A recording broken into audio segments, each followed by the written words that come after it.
अस्सलाम वालेकुम दोस्तों and welcome to part 1 of Maya beginner series. मेरा नाम इसहाक अली है और आज के इस लेसन में हम सीखेंगे माया का बेसिक इंटरफेस, ऑब्जेक्ट्स को मूव कैसे करते हैं, रोटेट कैसे करते हैं, ऑब्जेक्ट्स क्रिएट कैसे करते हैं।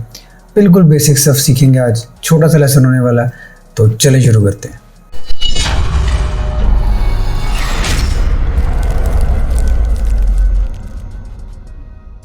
माया खोलते ही हमारे पास सबसे पहले इस तरह की स्क्रीन सामने आ जाती है। अब हम बेसिकली समझते हैं कि माया का बेसिक इंटरफेस है क्या। ये वाला जो सारा एरिया है इसको हम शेल्फ कहते हैं। इस शेल्फ के अंदर हमारे बेसिकली मॉडलिंग टूल्स और मुख्तलिफ ऑपरेशंस पड़े होते हैं, लेकिन करंटली हमारा कंसर्न सिर्फ इस सेक्शन से है जहाँ पे हमने एक ऑब्जेक्ट क्रिएट करना है। तो अपना सबसे पहला ऑब्जेक्ट क्रिएट करने के लिए इनमें से किसी भी शेप पे आप क्लिक करें और वो ऑब्जेक्ट आपके स्क्रीन में आ जाता है। ये जो पूरा एरिया है इसको व्यू पोर्ट कहते हैं।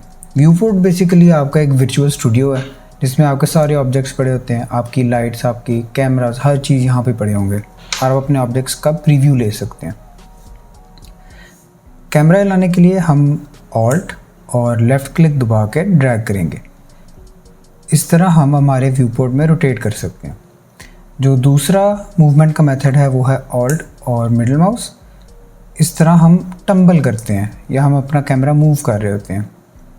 जो तीसरा तरीका है वो हम simply scroll up scroll down करके हम जूम कर सकते हैं, या अगर आपको थोड़ा सा बेहतर कंट्रोल चाहिए तो आप ऑल्ट और राइट क्लिक दबा के ऊपर और नीचे ड्रैग कर सकते हैं। अगर तो आप लोगों ने मैथ पढ़ी है तो हमें पता है कि हमारे ग्राफ में एक एक्स एक्सिस और एक वाई एक्सिस होता है, लेकिन 3D स्पेस में हमारे पास एक एडिशनल जेड एक्सिस होता है जिसकी वजह से हम ऑब्जेक्ट्स को 3 डायमेंशंस में व्यू कर सकते हैं।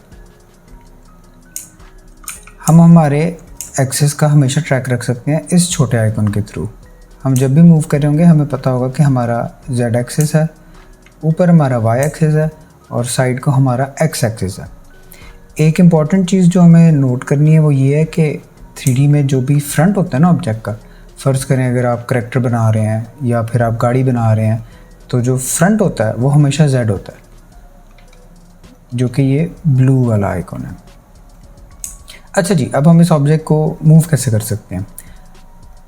मूव करने के लिए हम सिंपली W का शॉर्टकट इस्तेमाल करते हैं और ये जो हमारे एरोज़ हैं ये बेसिकली इन्हीं 3 एक्सिस की तरफ पॉइंट कर रहे होंगे हर टाइम पे। तो हम सिंपली हमारे ऑब्जेक्ट को Z एक्सिस, X एक्सिस या Y एक्सिस पे हम इसको मूव कर सकते हैं। अंडू करने के लिए हम कंट्रोल Z टैप करेंगे और हमारा ऑब्जेक्ट सेंटर में आ गया। जो सेकंड ऑपरेशन होता है हमारे पास वो रोटेशन का होता है, और रोटेट करने के लिए हम सिंपली E का कंट्रोल दबाएंगे। ये बहुत पास पास हैं, W, E और R है जो मूव, रोटेट और स्केल है, ठीक है।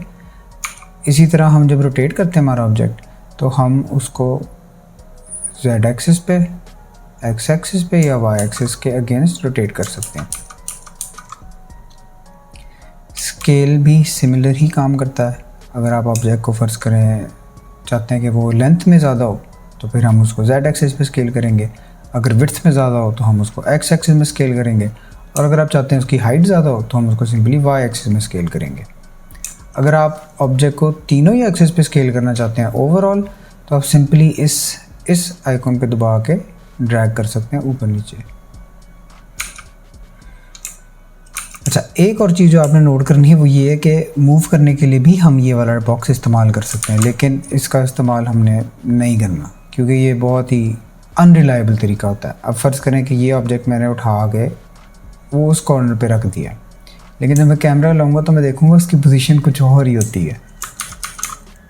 ये जो छोटे स्क्वायर्स होते हैं ना, ये बेसिकली जिस तरह ये Z और X एक्सिस के बीच का जो स्क्वायर है, अगर हम इस स्क्वायर पे दबा के हमारे ऑब्जेक्ट को मूव करेंगे तो ये इन दो एक्सिस पे ही लॉक होता है, ये Y एक्सिस पे नहीं मूव करता।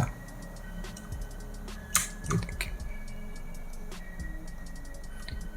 इसी तरह स्केल है। अगर मैं चाहता हूँ कि ऑब्जेक्ट हाइट में ना बढ़े लेकिन इन 2 एक्सिस में बढ़े तो मैं इनके सेंटर वाला बॉक्स जो है उसको स्केल करूँगा। अगर मैं चाहता हूँ कि मेरा ऑब्जेक्ट जो है वो विड्थ में ना बढ़े लेकिन अपनी लेंथ और हाइट में बढ़े तो मैं इसको स्केल करूँगा।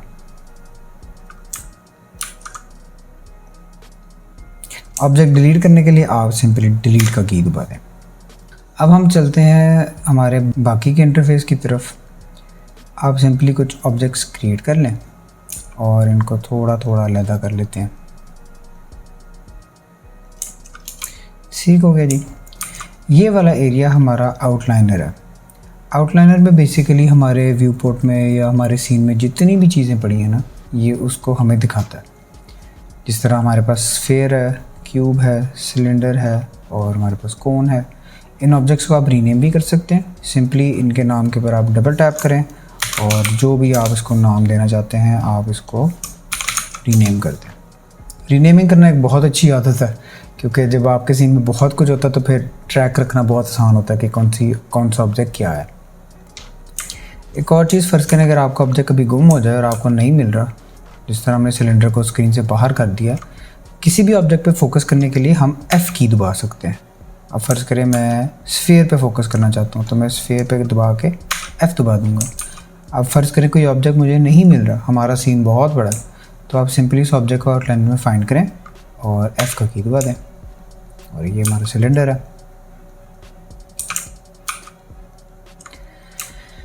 एक और इम्पॉर्टेंट इंटरफेस जो हमें सीखना भी ज़रूरी है वो है हमारा चैनल एडिटर और हमारा एट्रीब्यूट एडिटर।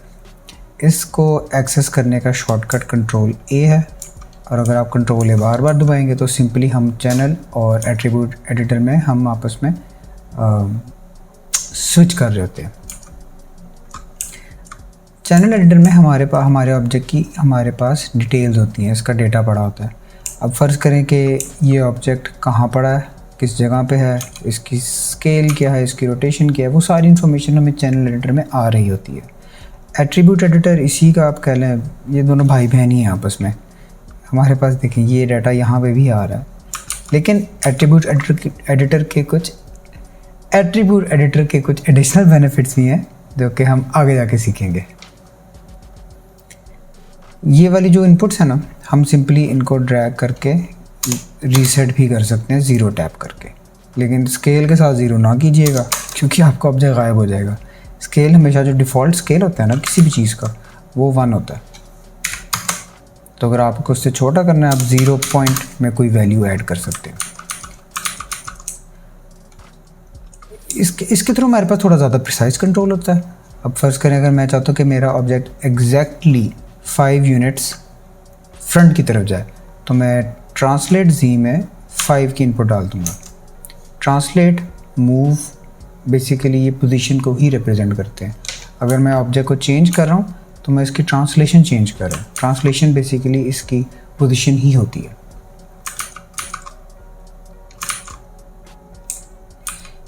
एक शॉर्टकट जो मुझे लगता है कि बहुत यूज़फुल है और वो ऑब्जेक्ट क्रिएट करने के लिए, वो ये है कि आप सिंपली शिफ्ट राइट क्लिक और यहाँ से भी ऑब्जेक्ट सेलेक्ट कर सकते हैं। ये वाला तरीका थोड़ा स्ट्रेट फॉरवर्ड है। मैं नहीं चाह रहा था कि आप लोगों के लिए ना चीज़ें कॉम्प्लेक्स हो।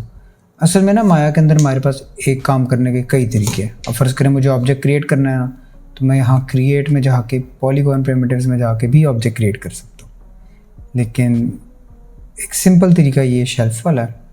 और जो मेरा फेवरेट तरीका है वो ये है कि हम सिंपली शिफ्ट राइट क्लिक और जो भी आपको ऑब्जेक्ट चाहिए आप उसको सिलेक्ट कर लें। आपने बेसिकली उस पर जाके रिलीज़ कर देना अपना राइट क्लिक। फ़र्ज़ करें सिलेंडर है ना, तो मैं इस पर हूँ और मैंने सिंपली अपना राइट क्लिक रिलीज़ कर दिया और यूँ मेरे पास ये ऑब्जेक्ट्स क्रिएट होते जा रहे हैं।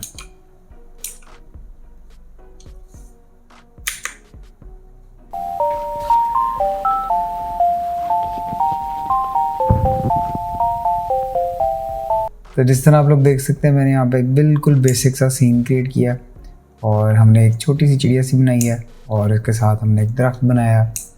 ये मैंने जो इस लेसन में बेसिक चीज़ें हमने सीखी हैं ना, उन्हीं को यूज़ करते हुए मैंने चीज़ें बनाई हैं। ये इसकी जो बॉडी है वो बेसिकली एक स्फीयर है जो कि मैंने स्ट्रेच कर दी थी। इसके जो विंग्स हैं ये भी एक स्फीयर है, लेकिन हमने इनको इतना स्क्वीज़ कर दिया था कि ये थोड़ा से फ्लैट लगते हैं। ये वाले भी बिल्कुल सिंपल स्फीयर्स हैं। इसकी जो बीक है उसके लिए हमने कोन इस्तेमाल किया। ये हमारे पास सिलेंडर्स हैं 2 और ये हमारे पास क्यूब्स हैं। ये ट्री भी बहुत सिंपल है। इसके लिए हमने सिंपली एक सिलेंडर यूज़ किया है और उसके ऊपर हमने कोन रखे हुए हैं और हर कोन जो है वो दूसरे से छोटा है, ताकि हमें एक प्यारी सी शेप मिल सके। एक यूज़फुल चीज़ जो मुझे लगता है कि आप लोगों को काम आ सकती है, अगर आप ये दोबारा बनाना चाहते हैं, तो बजाय कि आप ये शेप 2 दफ़ा क्रिएट करें, आप सिंपली एक को सिलेक्ट करके कंट्रोल D दबाएं और वो डुप्लीकेट हो जाती है। फिर आप सिंपली इसको मूव कर लें अपनी पोजीशन पे। इसी तरह हम आँख के लिए भी कर सकते हैं, और ये ट्री के लिए जिस तरह अगर हमने इसके ऊपर हमने और कॉन्स रखनी, तो बजाय कि हम क्रिएट करके दोबारा यहाँ पे मूव करें, हम सिंपली इसको डुप्लीकेट करके इसको थोड़ा सा स्केल कर सकते हैं और फाइनली एक और कॉन हम इसमें ऐड कर देंगे। उम्मीद करता हूँ आप लोगों के लिए लेसन आसान था, ज़्यादा मुश्किल नहीं था। आप लोग भी कुछ क्रिएट करें, सिंपल शेप्स को यूज़ करके आप लोग भी कुछ क्रिएट करें। ये एक अच्छा तरीका नहीं है मॉडलिंग का, लेकिन इसका मकसद सिर्फ ये है कि आप लोग एक दफ़ा ना माया के यूज़ टू हो जाए और आप लोगों की मसल मेमोरी थोड़ी सी डेवलप हो जाए और आप लोगों का इस पर हाथ सेट हो जाए। तो जो बाकी कॉम्प्लेक्स चीज़ें हैं वो हम इंशाल्लाह आगे के लेसन में सीखेंगे। तो फ़िलहाल आप लोग फुल क्रिएटिव हो जाएं और चीज़ें बनाएं और मेरे साथ इस हैशटैग में ज़रूर शेयर करें। आज के लिए इतना ही। अल्लाह हाफ़िज़।